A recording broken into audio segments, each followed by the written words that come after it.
Yerushalmi Baba Kama Perek Shlishi Halacha Dalet. Hamotzi et tivno ve'et gafto lirshut harabim lizvalim. Hamotzi et tivno, celui qui sort sa paille, ve'et gafto et ses résidus des olives, lirshut harabim sur la rue, lizvalim, pour que ça serve d'engrais. C'est-à-dire, il veut que ça pourrisse là-bas, et les gens ils marchent dessus, et ça va pourrir, et il pourra s'en servir ensuite pour engraisser ses champs. Veuzak ben echad, quelqu'un s'est endommagé, il a glissé dessus, chayav benizko, le propriétaire il est chayav. Vechol hakodem ben zacha, n'importe qui vient les prendre, les a mérités, les a pris. C'est-à-dire qu'on les considère, ces choses-là on les considère comme efker, celui qui vient il les ramasse, il se les prend. Haofer et agalal birshut harabim, celui qui a retourné l'engrais dans un reshut harabim, Veuzak ben acher, et un autre a glissé dessus, chayav benizko. Celui qui a retourné ce galal en question, cet engrais, il est devenu propriétaire et responsable, donc il est chayav de dédommager celui qui s'est blessé, celui qui a été endommagé par ça. La Gemara nous ramène une discussion ici, bemazachan. Qu'est-ce que prend celui, on avait dit dans la Mishnah, kol hakodem ben zacha. Celui qui les prend, il les a mérités. Le premier qui les prend, il les a mérités. C'est comme Efker. La Gemara dit, mais qu'est-ce qu'il peut prendre de là? Qu'est-ce qu'il a acquis? Devet Rabbi Yanai Amre Beshivchan. Selon Rabbet Rabbi Yanai, il ne peut prendre que ce que ça a été amélioré en étant piétiné sur la rue. C'est-à-dire que ces pailles-là, ces résidus-là, quand ils deviennent de l'engrais, on appelle ça un peu amélioré, ça c'est un chevar, ça vaut plus, il peut s'en servir. Et la différence entre la paille avant et la paille aujourd'hui, c'est ça ce qui est efker, c'est ça ce que n'importe qui peut venir prendre. Il devra prendre apparemment et payer la paille. Shmuel Amar Begoufan. Shmuel dit non, il peut prendre même la paille elle-même. C'est une amende que les chachamim ont fait au propriétaire qui les a laissés comme ça dehors. N'importe qui peut venir les prendre.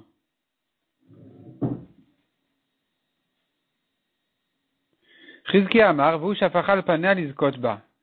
Sur la suite de la Mishnah, quand on a dit qu'il est responsable, celui qui a retourné l'engrais, on a dit, il en est responsable. Si ça a blessé quelqu'un ensuite, il sera chayav. Il s'agit ici d'Chizkiya, vous shafachal panel izkotba. Il a retourné pour l'acquérir. Milte de Chizkiya Amar, cette halakha de Chizkiya nous apprend, à metaltelin niknin be'aficha. Les objets, les métaltelines, pas forcément les objets, tout ce qui est métalteline, tout ce qui n'est pas immobilier, s'acquiert en le retournant, en le soulevant même moins que 3 tfachim. À peine il a retourné, il l'a acquis, s'il avait l'intention de l'acquérir. La question par contre qui reste à savoir, est la métalteline maushiknu begrera. Est-ce qu'en les traînant, en les tirant de là à là, est-ce qu'on les acquiert? Amar Rabbi Boun, la Gemara vient répondre à cette question. Amar Rabbi Boun. Donc ici il s'agit, il les a pas soulevés, ni même retournés, il les a que traînés. Amar Rabbi Boun Bachia. Nirin Dvarim, Be'amudin ou Be'orot Kashin. Il semble dire que si c'est des objets, si ce sont des choses qui sont lourds, comme des poteaux, ou bien des pots durs, alors s'il les a traînés, c'est normal, c'est comme ça qu'on les transporte. Les pots ne s'abîment pas, les poteaux, c'est normal de les traîner, donc il peut les acquérir comme ça. Aval be'orot rakin, mais quand c'est des pots, par exemple de moutons, qui risquent de s'abîmer, on n'a pas l'habitude de les traîner, l'okanat shiakbia, il n'acquiert pas tant qu'il n'a pas soulevé. Amar biacha. Leida Pashta, est-ce qu'on ne peut pas répondre à cette question-là si on acquiert en traînant à la Shitaton des Rabbanan, selon la Shita des Chachamim qu'on verra dans la Braïta suivante. Et là, la Gemara nous fait toute une introduction, et finalement, à la fin, elle va arriver à la réponse à notre question aussi. Donc la Gemara dit comme ça, Ben Sorer ou Moré. On se poserait une autre question, qui n'a rien à voir avec la nôtre, mais après tout ça, on va en arriver aussi à la réponse à notre question. Ben Sorer ou Moré. Ben Sorer ou Moré, c'est un garçon de 13 ans, qui a volé à ses parents, et on l'avertit, attention, si tu voles, il leur vole de l'argent, il va acheter avec ça à manger, à boire, il achète de la viande et du vin, et il a mangé et il a bu. Finalement, après, si toutes les conditions qu'il faut, ou plutôt qu'il ne faut pas, se sont réalisées, il sera chayav mita. Ce garçon-là, qui est Ben Sorer ou Moré, un garçon, on l'appelle un peu rebelle, il n'obéit pas à ses parents. Est-il chayav de rendre le double sur le premier vol qu'il a volé à ses parents, ou pas? Quelle est la question? En principe, il devrait être chayav. Mais peut-être que non. Puisqu'ici il est dans une démarche qui risque de le mener à la mort, on l'avertit, attention, si tu continues comme ça, tu vas finir par mourir, on va te tuer au Beddin. Alors quelqu'un qui fait une avéra sur laquelle il deviendra chayav mita, alors on lui dira Kim le bedera bamine, il n'a pas à payer dessus. Ça y est, il sera tué dessus, il va pas payer et mourir. Donc, il serait pas tour sur le premier vol, il n'aurait pas à payer le double. Ça, c'est la question qui a été posée. Et on a répondu à cette question. Nishmeina minada. On pourrait répondre à cette question en prouvant de cette Mishnah, qui dit à Gonev Kisravero, Veotio Beshabbat. Un voleur qui a volé le porte-monnaie de son ami, il l'a sorti pendant Shabbat, donc il a fait 2 averot, il a volé et il a porté pendant Shabbat, il a sorti d'un domaine privé à un domaine public, chayav. Il est chayav, il doit payer. Pourquoi? Parce que les 2 averot ne se sont pas faites en même temps. Chez Kvarnit chayav beginevat kis, car il s'est déjà rendu chayav sur le vol, Achelo Kachalav Shabbat, avant d'avoir transgressé, avant d'avoir fait la vera de Shabbat. Dès qu'il a soulevé l'argent, il a acquis l'argent, enfin, il a peut-être pas acquis, mais en tout cas, il a fait le vol, et il a acquis le vol, disons, et donc, ça le rend chayav de payer le double. Il n'est pas encore chayav mita, tant qu'il n'a pas porté pendant Shabbat et qu'il a sorti au Reshut Harabim. Quand ensuite il a sorti, c'est là où il devient chayav mita. Et la question qui se pose, Velo batayat mitaou, vetema chayav, n'est-ce pas qu'il est averti de mourir sur la mort? On lui dit attention, tu as soulevé ici de l'argent, que tu veux sortir. Si tu sors l'argent, il se trouve que depuis le moment où tu l'as soulevé, tu as commencé la melacha, car le travail interdit pendant Shabbat, il commence par une akira et il se termine par une hanacha. Il soulève d'un reshut hayachid, d'un domaine privé, il sort l'objet et il le pose dans un domaine public. C'est là où il est chayav. Donc depuis le moment où il a soulevé, il est déjà averti sur un chiyuv mita. Et pourtant on dit non, il a soulevé, il est chayav de payer, il a sorti, il est chayav mita. Donc tu vois que même s'il a été averti sur cette même action, en soulevant l'argent, qu'il risquerait de se rendre chayav mita s'il va le sortir, il est quand même chayav de payer. Donc chez nous aussi pour le Ben Sorer ou Moré pareil, vecha et ici, afal pishu batrayat mita, même si il est averti sur la mort, il est chayav. Il doit être chayav. Même si on avertit attention tu vas mourir, ce garçon-là, c'est pas une raison de le rendre patour, puisque pour le moment ce n'est qu'un vol, pour le moment il n'est pas chayav mita, tant qu'il n'a pas terminé toutes les conditions, donc sur ça il est chayav de payer. Amar Rabbi Yanai bar Rabbi Ishmael. Amar Rabbi Yanai bar Ishmael. Rabbi Oshayat nita kedate. Lui, il repousse la preuve. Il dit non, cette braïta a été ramenée par Rabbi Oshaya, et Rabbi Oshaya, il suit son avis, il suit son opinion, qui a dit ailleurs, Detane hamoti afalpi sheloini achayav. Lui, Rabbi Oshaya, n'est pas d'accord avec toutes ces conditions-là pour la melacha de Shabbat, pour le travail de Shabbat, de dire qu'il n'est chayav que s'il y a eu une akira et une anacha. Il a soulevé l'objet, il a sorti et il a posé. Il dit même s'il ne l'a pas posé, il est chayav. Udkavata, et donc pareil, même s'il ne l'a pas soulevé, il est chayav. Amoti afalpi shelonatal, leoti chayav, même s'il n'a pas soulevé, il est chayav. Et donc il se trouve que maintenant, le voleur quand il a soulevé l'argent, il a soulevé le porte-monnaie. Ici, il n'a que volé pour l'instant. Il n'a pas fait encore un travail interdit pendant Shabbat parce que de soulever l'objet ne fait pas partie d'après Rabbi Oshaya de la Melacha. La Melacha, c'est de le sortir. Peu importe il a soulevé, peu importe il a posé, 8 posé, non posé, 8 soulevé, non soulevé. Il a sorti, il est chayav.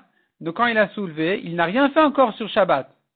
Chez Enet Reyato, son avertissement de Shabbat ne commence Ela Beshato Ta'ato qu'au moment où il veut le sortir. Donc on n'a pas de preuve de là. On n'a pas de preuve de là pour le Ben Sorer ou Moré. On n'a pas de preuve de là pour le Ben Sorer ou Moré qui lui est averti de la mort dès qu'il commence à voler dès la première fois. Sur cette avéra déjà, il sera Chayav Mita. Donc lui ne doit pas être, peut-être qu'il ne sera pas Chayav de payer. C'est différent de Shabbat. Sur le vol de Shabbat, ce sont deux actions différentes. Il a soulevé, il a volé. Il a sorti, il a été Mechalel Shabbat. Donc je comprends qu'il est Chayav de payer, malgré qu'il est Chayav Mita, ce sont deux actions différentes. Mais chez nous, où il sera Chayav Mita dès le premier vol rétroactivement, peut-être qu'il sera pas tour de payer, on n'a pas de preuve de là. Tane, on a pris encore, Imaya Gorer Boviyotse Patour. Si ce voleur, il traînait le porte-monnaie pour le sortir pendant Shabbat, il est patour. Il n'a pas à rembourser le vol, il n'a pas à payer le vol. Pourquoi? Car ici, les deux chiyuvim sont arrivés en même temps. Il est chayav mita parce qu'il a sorti, et en même temps qu'il a sorti, il a acquis le vol, parce que c'est sorti de chez son propriétaire, donc dorénavant c'est à lui, et donc il est pas tour de payer parce qu'il a fait, en même temps qu'il est chayav de payer, il est chayav mita. Or un homme n'a pas et à payer, on ne va pas le condamner et à mort et à payer. La Gemara déduit de là. Imagine-toi que c'est pas Shabbat, c'est un jour de Chol. Il n'est pas chayav mita ici. Il a traîné l'affaire, il a traîné l'objet au Reshut Arabim. Chayav betashlumin. Il aurait été chayav de payer. Donc tu vois de là on a la réponse à la première question qu'on avait posée. Est-ce qu'en traînant il acquiert? Réponse oui. La Gemara repousse cette preuve-là en disant Amar Rabbi Yossi bar Rabbi Boun, Tipater kegon de havun ilen kisaya rav revin. Il s'agit ici que c'était une grande sacoche, chez Darkan Nikanot Bigrera, on a l'habitude de les traîner. C'est grand, c'est lourd, c'est volumineux, c'est normal de le traîner, c'est une grosse boîte, disons. Et donc s'il a traîné, il acquiert. Mais tu n'as pas de preuve de la peau, comme on a dit, les peaux de mouton, qu'il pourrait les acquérir en les traînant. Donc, Velet Shma min hadak klum. Tu n'entends rien de là, tu n'as aucune preuve de cette braïta, la preuve est tombée. Metiva matnita, la Gemara nous dit, il y a une braïta qu'on a ramenée comme objection. Zimnin de motvina mesayn Rabbi Yochanan. Des fois on la ramène comme une objection sur Rabbi Yochanan. Zimnin de motvina mesayn Resh Lakish. Des fois on la ramène comme objection sur Resh Lakish. C'est-à-dire qu'en fait il y a une machloquette entre Rabbi Yochanan et Resh Lakish à propos de Shabbat. Quelqu'un qui a sorti un objet pendant Shabbat, est-ce qu'il est chayav même s'il ne l'a pas posé ou pas? Selon Rabbi Yochanan, il n'est chayav que s'il l'a posé. Selon Resh Lakish, il est chayav même s'il ne l'a pas posé. Nous avons une braïta qui sera en objection sur Rabbi Yochanan et sur Resh Lakish. Que dit la Mishnah? C'est une Mishnah qui dit, une Mishnah, pas une braïta, une Mishnah qui dit, Yesh ochel achila achat vechayav alea arba chatot ve'asham echad. Il se peut quelqu'un qui ait mangé un petit morceau de viande, sur lequel il est chayav 4 korbanot chatat et 1 korban hacham. 5 averot en un morceau. Vechayav alea arba chatot ve'asham echad. De quoi il s'agit? Tamé, il est tamé, alors que la viande elle est korban, donc il est déjà chayav une fois un korban chatat. Sheachal chelev, cette viande-là, c'est de la graisse interdite du korban. Donc ça le rend chayav d'un deuxième korban khatat comme quelqu'un qui a mangé de la graisse interdite. De manière générale, sans rapport avec la touma et le korban, il est déjà chayav. Vehu notar, et d'ailleurs le délai de consommation de ce korban-là est déjà passé. Donc il est chayav une troisième fois parce que même la viande même du korban, pour un homme tahor, aurait été interdite. Et lui, il a mangé après son temps. Donc ça lui ajoute encore un korban khatat. Minamukdashin, c'est donc d'un korban, comme on a dit, donc c'est interdit au tamé, et d'ailleurs, ça le rend chayav aussi d'un korban hacham, comme quelqu'un qui a profité du Ekdesh, Beyom Kippourim, et c'était en plein Kippour. en plein Kippour, il a mangé ce morceau de graisse après son dernier délai, tamé, d'un korban. Et ça le rend chayav de 4 korbanot ratat. Il devra venir avec 4 brebis et un korban hacham. Et un bélier, un bon bélier. Pour se faire pardonner sur ce petit morceau qu'il a mangé en 1 minute. Rabbi Meir Omer, Imaïta Shabbat votio be Shabbat. Rabbi Meir dit, tu peux ajouter encore une avéra de plus. Si c'était pendant Shabbat, ce qui pour l'a été tombé pendant Shabbat, et qu'il a sorti pour le manger, il l'a mis dans sa bouche, dans un reshut yachid, et il a sorti au reshut arabim, il a mangé comme ça, il est chayav d'un korban de plus. Il a aussi ici un chilul Shabbat. Amrou le chachamim lui ont dit, Eno Hashem. C'est-à-dire, tu as raison, théoriquement tu as raison, en principe il y a aussi ce cas-là, mais ça ne rentre pas dans la liste de nos avérotes, parce que nous on a parlé des avérotes qui se font en mangeant. Cette avéra, elle se fait en sortant. C'est pas une question d'avoir mangé. C'est pas une interdiction de manger. C'est une interdiction de porter pendant Shabbat, de sortir du reshut yachid, de reshut arabim quelque chose. Donc ça ne rentre pas dans la liste, mais théoriquement tu aurais eu raison. Et de cette Mishnah-là, on viendrait objecter et Rabbi Yochanan et Resh Lakish. Comment ça?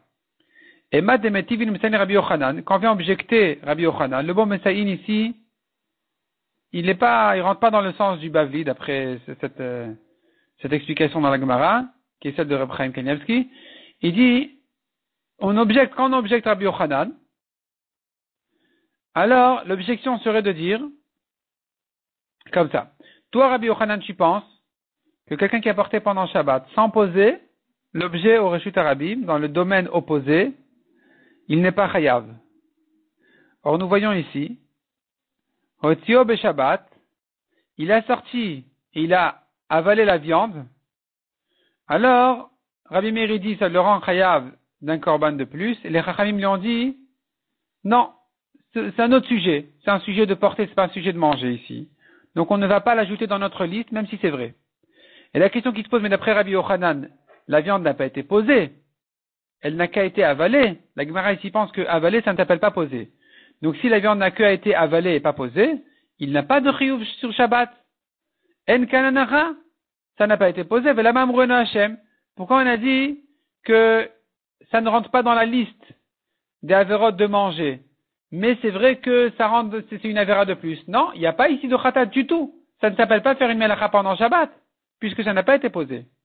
Donc ça vient objecter Rabbi Yochanan. De là, on voit que même sans poser, il est chayav. Et Mad de Metivin Mesen Resh Lakish, quand on vient objecter de cette Mishnah-là sur Resh Lakish, qui a dit qu'en posant, il est chayav. Resh Lakish, qui a dit que même sans poser, je veux dire, il est chayav.